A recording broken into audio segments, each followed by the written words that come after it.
এই ভাইটি কি বলে কথাগুলো অবশ্যই শুনে যাবেন।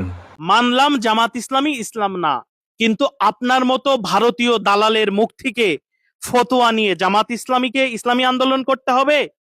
আপনি নিজের চরকায় তেল দেন, জামাত ইসলামীর চরকায় আপনার তেল দেওয়া লাগবে না।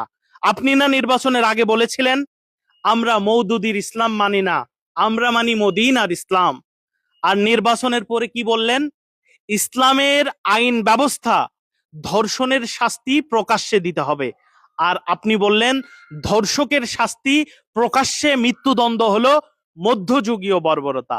যে মালাউনের বাচ্চা ইসলামের আইন ব্যবস্থাকে মধ্যযুগীয় বর্বরতা বলে, তার মতো মালাউনের মুখ থেকে ফতুয়া নিয়ে আমাদেরকে ইসলামী আন্দোলন করতে হবে না, আমাদেরকে ইসলাম শিখাতে আপনি আসবেন না। আপনি আপনার নিজের চরকায় তেল দেন, তাতে আপনারই উপকার হবে। তা না হলে জনগণ এমন বাটাম পড়া দেবে যে মামু বাড়ি দিল্লি পালানোর সময় পাবেন না।